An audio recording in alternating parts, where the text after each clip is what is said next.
all my life when it's been a habit. asalaamaaleykum nuyu naa leen yéen ñëpp ku ci nekk ci sa tur ak sa sant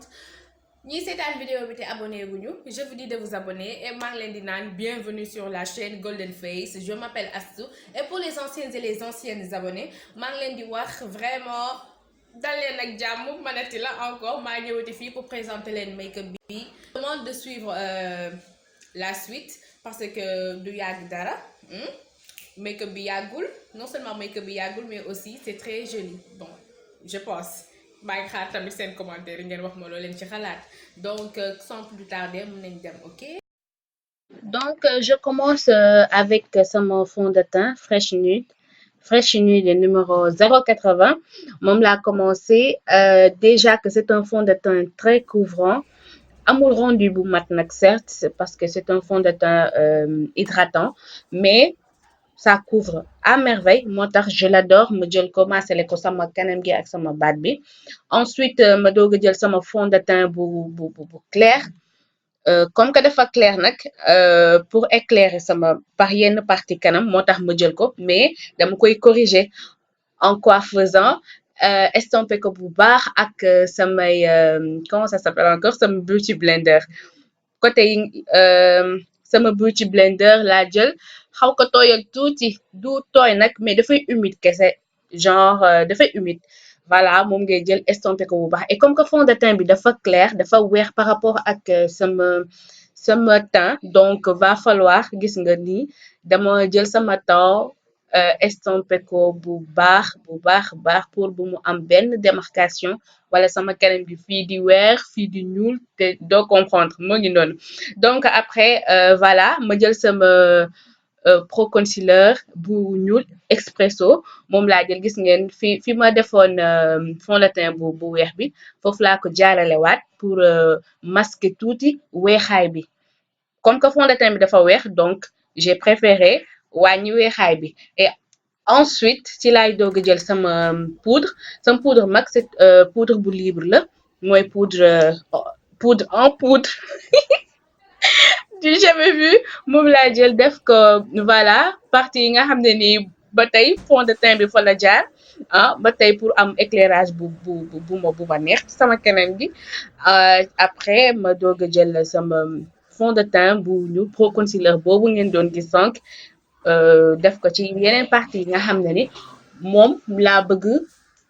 mu ñuul bi génn sama contouring daal def sama contouring je crois que xam ngeen contouring donc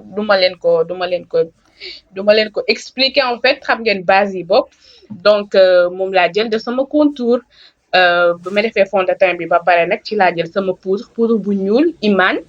après ma jaaralewaat ko encore fi nga xam ne ni mooy fond de teint bu ñuul bi fu mu jaar voilà sama rebooru front ak sama joue si ak sama baat voilà moom laa jël genre de travailler ko de telle sorte que doo am démarcation fii du weex fii ñuul doo comprendre maquillage bi fu mu mooy loolu daal yéen a ma gën a xam maquillage bi su kandiwee loolu MDR voilà ma jël bon ça prend pas beaucoup de temps mais je l'ai beaucoup travaillé avec les pinceaux voilà donc ensuite j'ai mis mes faux cils hors caméra maquillage bi presque pare na c'est très facile sama gloss laa teg nii gloss bu rose fuchsia ensuite ma doog cee teg sama contour lèvre bu mauve crayon bu mauve ma teg ko comme contour pour mu gën a génnee couleur bi et n'oubliez pas crayon contour day génnee couleur rouge à lèvres c'est très joli ainsi ma doog a illuminer sama eyebrow bi ma def ma illuminer ci suuf avec sama benn palette mën ngeen jël palette bu leen neex nag l'essentiel na ci am couleur bu brillant doré bu brillant bi rek mu jeex voilà je peux dire que maquillage bi pare na donc après sama highlight laa def et c'est tout donc je peux dire que ça a vraiment été maquillage boo xam ne ni taf la en plus comme que c'est un maquillage passe-partout Voilà, c'est très facile pour à réaliser. Léegi sama highlight tuuti laa def soo leen xoolee bu baax sax fësul trop trop trop trop tuuti laa def léegi ma fëgg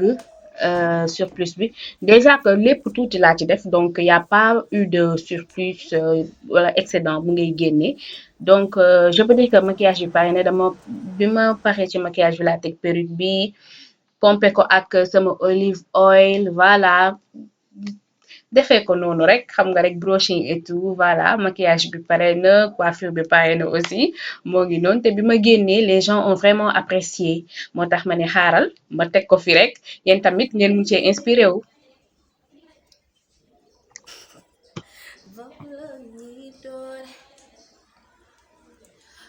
ok góor yi di bari bari moo ci dendandoo.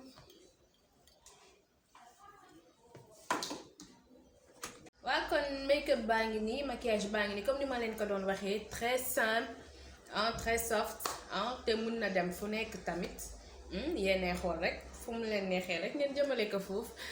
vraiment kontaan naa trop trop trop trop trop nag di leen sant di leen gërëm pour encouragement yi ngeen ma def ak abonnement yi gis naa les pré-abonnements vraiment dama kontaan naa trop trop trop di leen naan ngeen abonné pour ñi nga xam ne ñoo abonné gul ngeen abonné ñi nga xam ne abonné nañ ba pare nag j'espère que fàttewoo leen cliquer sur cloche de notification bi am na cloche bu ndaw bu nekk à côté ci suuf je crois ci suuf daal am na benn cloche bu ndaw bu fa nekk ngeen cliquer foofu su ko defee saa yu ma dugalee vidéo ngeen jot si vraiment kontaan naa maa leen di sant di leen gërëm di leen jox dig daje encore ci yeneeni vidéo donc comme ni ma leen ko waxee rek vous cliquez sur cloche bi sur la cloche et ainsi make-up bu ñëw rek vidéo bu ñëw rek incha allah di ngeen si jot abonnez-vous nag massivement su ko defee ngeen mun ma suivre aussi maa ngi Instagram maintenant maa ngi Instagram maa ngi Facebook Golden Face by Astou su fekkee ci biir Instagram pour suivre sama page bi pour Facebook c'est Golden Face donc merci beaucoup vraiment merci je vous dis à bientôt incha allah ciao.